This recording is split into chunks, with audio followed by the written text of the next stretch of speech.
We are down to the final 8.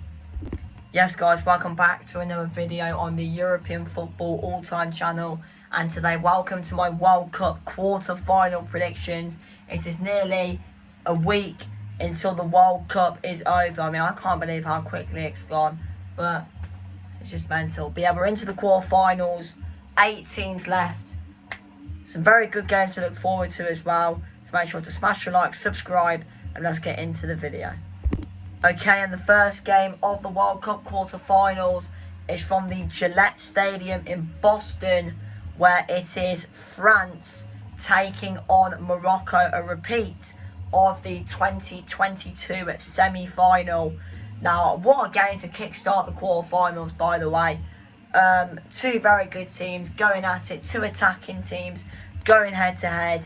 Should be a fantastic game of football, hopefully. Obviously, on paper, France probably will be the favourites. Of course, the French coming into this after that 1-0 win against Paraguay. I mean, by the way, a part of me is kind of glad France won that game. Because I tell you what, by the way, I have never seen a more dirtier team in my life.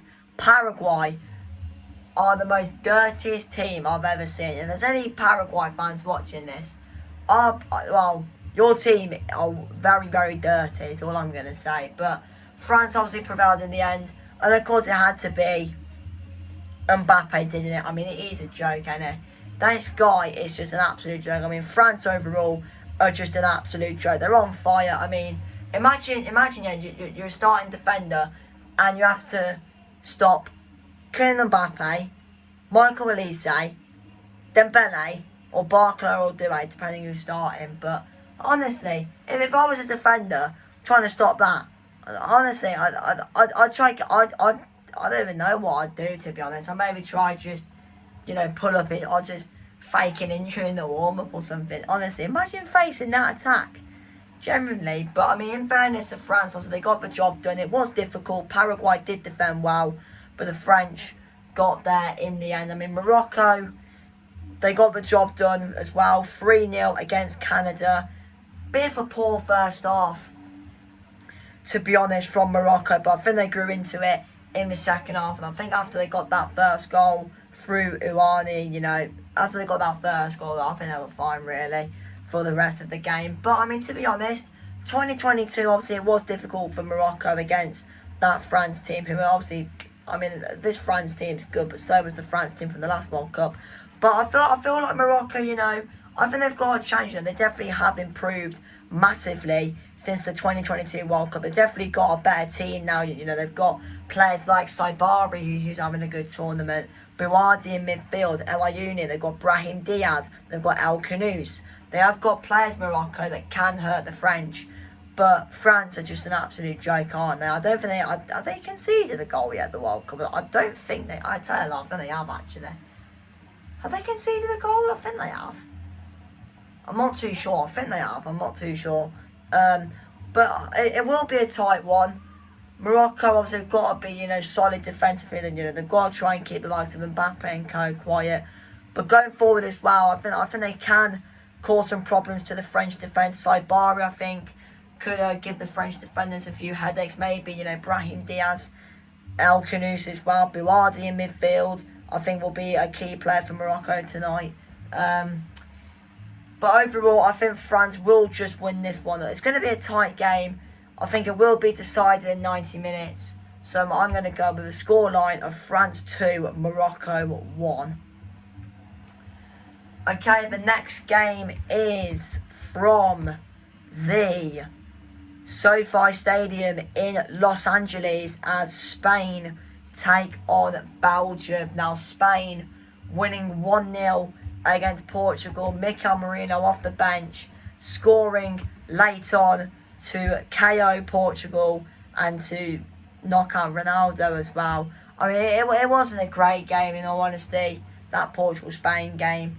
It wasn't a great watch, but obviously Spain got there in the end, and you'd probably say Spain deserved it, to be honest. I think if you look at both teams, I think if you look at that game, excuse me, and I think if you look at both teams, in terms of creating chances, you'd probably say Spain did deserve it. Belgium absolutely battered America 4-1.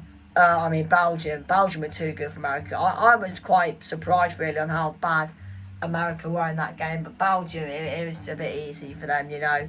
De Ketelaere scored twice. Tielemans had a good game in midfield. I mean, Onana has got an ACL, so he's going to be out for the next 7 months or so. So any Aston Villa fans watching that is going to be absolutely, well, that is just gutting news, really. Yeah, but overall, Belgium played well and they did deserve to win because America were just pretty crap. But Spain will be favourites. But like I said about Morocco, I think Belgium have got players that can hurt Spain. You know, I think if they start Doku could cause some trouble. De Ketelaere up front, he can be a presence in the box. But it will be difficult for the Belgium attackers because I think Spain haven't conceded a goal yet. I think they're the only team now, Spain, to have not conceded a goal at the tournament. So defensively they are very solid, and going forward as well, they have got players that can hurt Belgium. And to be honest, I just think Spain are better than Belgium. I think if you look at team for team, you're taking Spain's team every day of the week. So I think this will be, in the end, a pretty routine, comfortable win for Spain. So I'm going to go Spain 3, Belgium 0. Okay, and the next game is from the Hard Rock Stadium. It is Norway against England. And I'll tell you what, let's start with Norway before we speak about England. Fair play to Norway, by the way. That is it's a very good win. And Norway deserved it. They absolutely, thoroughly deserved to win that game, Norway, you know. Haaland, you know, with both goals, both very good finishes as well. But Brazil, it was just so bad from them. They were just really poor, and Norway did deserve it. They created better chances. They were better in the game. And like I said, in the end, Norway deserved it. But let's talk about England. Oh my God, what a game. Honestly, it's probably the greatest England game I've ever watched. Out of every England game I've watched, that is the best one I've ever watched. Honestly, everything about it was just brilliant.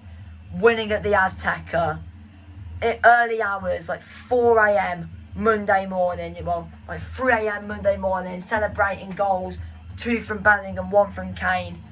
Honestly, it was just absolutely brilliant, and I wish I was there, because honestly, so many people who were at the game were saying it's the greatest game they've ever been to. And like I said, it's one of the greatest England games I've ever watched. Honestly, it was absolutely unbelievable. And that I will never forget that game.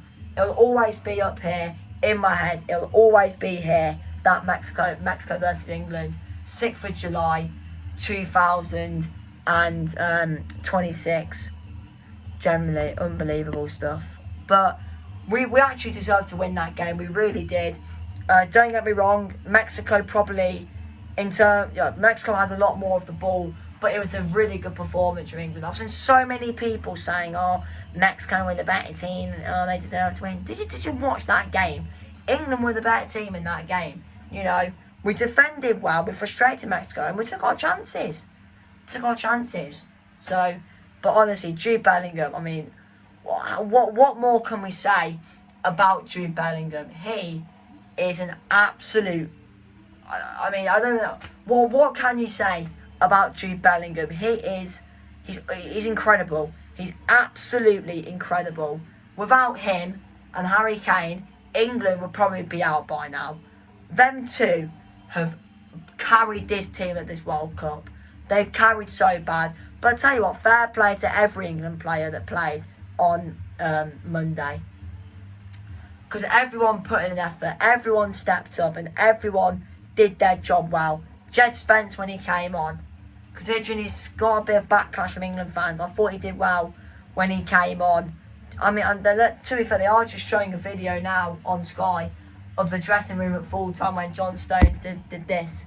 And my shoulder, and he goes. But I mean, it's just unbelievable. Just the scenes in the dressing room, the scenes everywhere in Mexico with the England fans and back home. Just sorry. Yeah, but honestly, it was just unbelievable. It was just such a good night. And I tell you what, I generally think I think there is something different this year. There just is.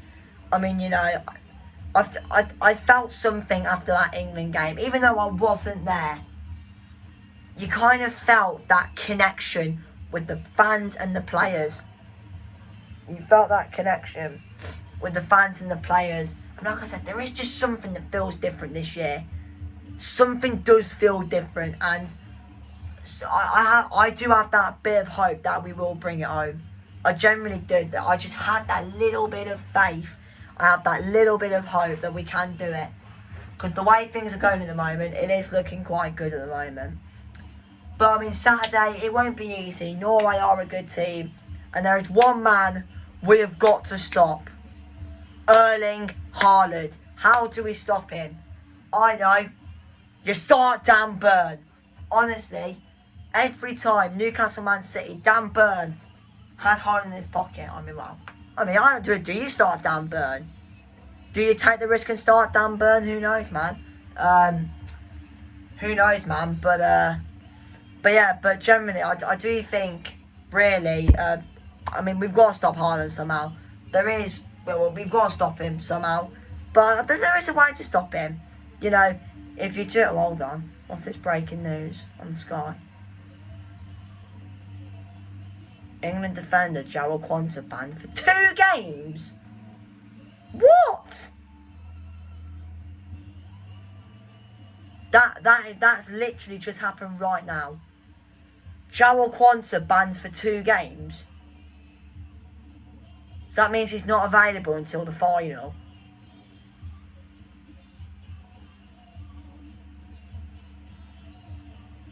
I don't... wow. I mean, wow. Wow. Wow. Wow. That, I was not expecting that. So, that's not good. That is not good at all. Quansah banned for 2 games. Honestly, like, if Jed Spence gets injured, who the fuck are we going to play right back? Who knows, man? I mean, generally, I mean, that break, I mean, I'll literally show you. I'll just pan this camera around. Look at that. I don't know if you can see. Let me go a bit closer. Look at that. Jarrell Quansah banned for the next 2 matches. Honestly, game's gone. Honestly, I was not expecting that. But anyway, let's go back to the game. There is a way to stop Haaland. If we can stop him, we'll win. And to be honest, I think on paper, we are a better team than Norway. We are. Yes, Norway have got players that can hurt us. But like I said about Spain a minute ago, squad for squad, you're taking England every day. You're taking England every day. And my prediction, I'm just going to go on with it now because, I mean that breaking news is completely throwing me off. But yeah, I'm going to go, the game to be decided in 90 minutes. It's going to be Norway 1, England 2. It's going to be 2-1 to England. And we're going to the semi-finals. Come back when it happens. Trust me. Come back to this video when it happens. Come back to it. Trust me now. It's going to happen. Anyway, let's move on to the final game, which is from the Arrowhead Stadium, as Argentina take on Switzerland in the early hours of Sunday morning. Now, Argentina, I mean, wow. What a game that was. Argentina 3, Egypt 2.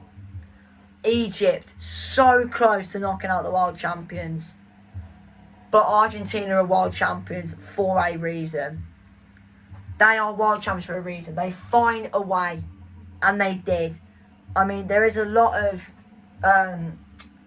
debate going round. Were Egypt robbed? Personally, I think it should have been a penalty. I think it was Salah who got tripped up. Personally, I think that's a penalty. It's so obvious. You could see he kicks him. You can so clearly see he kicks him. For me, it's a pen. But the other one, where the guy got like that in the box, I don't think that's a pen. I think he's just thrown himself to the floor, to be honest. But personally, I think it should have been a penalty. But I mean, Argentina. I mean, I was on stream with Cody, who's my mate, by the way. if you wanted to know who he is. I've banged about him enough times on here before, but I said to him, I was like, mate, Argentina are going to get knocked out. They're generally going to get knocked out. And to be honest, when Romero scored to make it 2-1, I'm telling you now, you just knew they were going to go on and win it. Everyone said they'll go get an equaliser, and they did. When Messi scored, I'll tell you now, everyone would have been like, they're going to go win it now. And they did. And like I said, that's why, they are world champions. It's why they're world champions. Because they fight to the end, they don't give up. But honestly, it was a mental game, really. And I did kind of feel bad for Egypt, to be honest. But Switzerland, I mean, oh my God, that Switzerland game was pretty boring, wasn't it? 120 minutes of absolute boredom. And of course, Switzerland prevailed in the end on penalties. And yeah, I mean, Switzerland, this is historic for them. This is their first World Cup quarter-final in 72 years. So they've waited a long time, Switzerland, to get to a quarter-final. But here we are. But it is going to be difficult for Switzerland. And the question is really, how do Switzerland how do they beat Argentina? To be fair, Egypt, I think the Egyptian game plan was quite good. Just try and hit them on the break if you can. But most of the game, really, Switzerland have to defend. They have to defend. If they defend and they're brave, in their moments going forward, then maybe they could knock them out. Maybe they could. I think Switzerland have got players that can hurt Argentina. Vargas, Embolo, Manzambi. They have got players that can hurt them. But so do Argentina. Messi, Martinez, Alvarez, etc. And plus as well, it's going to feel like an away game for Switzerland. And it's not the first time they've experienced that. Literally on Tuesday, the Colombia game felt like an away game for them. Because it was all full of Colombians. Canada, it was an away game. Because they played Canada in Canada. And this will feel like an away game as well for Switzerland. Because the Arrowhead Stadium will be absolutely rammed of Argentinians. They're going to make this a toxic atmosphere for Switzerland. But Switzerland will be used to that. They'll be used to that because they played Canada in Canada and they played Colombia the other day in front of loads of Colombians.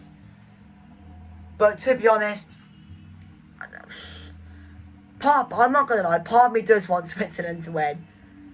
Mainly because of England's concern.